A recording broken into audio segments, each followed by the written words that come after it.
Subscribe to Phantom Feed. What we cover here is documented, verified, unexplained. Ernest Holt died on February 3rd, 1995. He was 61 years old, a retired postal worker from Dayton, Ohio. He lived alone. He had 2 adult children, a son named Carl and a daughter named Patricia. He had a telephone number he had held for 22 years. 3 weeks after the funeral, Patricia Holt called the telephone company to cancel her father's account.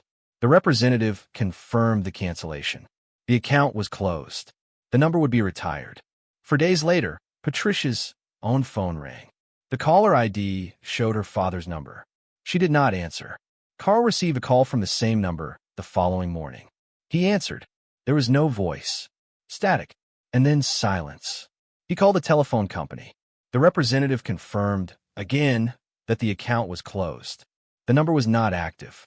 The call should not have been possible. 6 days later, the number called Patricia again. This has continued for 31 years. The family has formally requested cancellation 7 times. Each time, the telephone company confirms the number is deactivated. Within 3 to 5 days, it calls again. In 2003, Carl Holt hired a telecommunications engineer to trace the calls.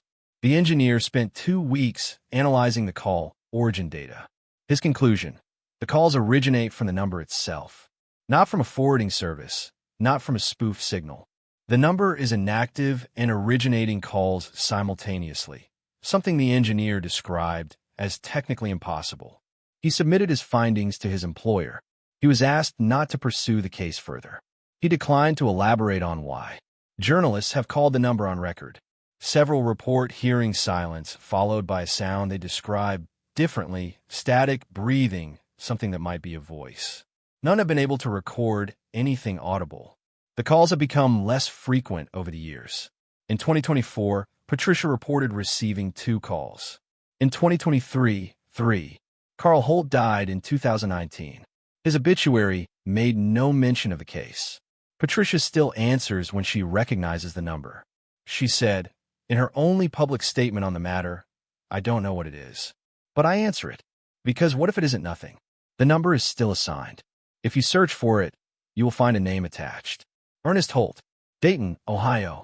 The account is listed as inactive. It will ring again. If this case stayed with you, subscribe to Phantom Feed, like, share, turn on the bell. The next case is already waiting."